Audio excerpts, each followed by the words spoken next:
This is the Lone Creator YouTube. We hope this video helps. You start by getting the basics done fast. Update your iPad and the Roblox app so any voice features exist. Then open iPad settings and allow microphone access for Roblox.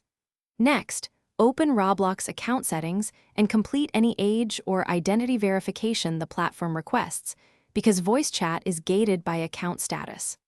Once done, sign out and back in so new permissions register. This sequence unlocks the next options inside the app and prevents wasted steps. You now enable voice inside Roblox itself. Go to Settings, then Privacy, and turn on Voice Chat.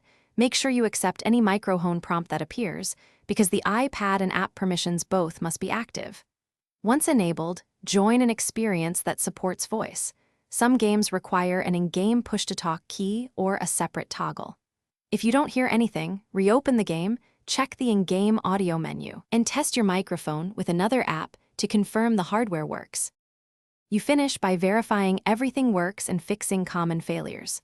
Restart Roblox and the iPad to ensure permissions take effect, then test voice in a supported game. If it still fails, reinstall the app or switch networks to rule out connection or cache issues.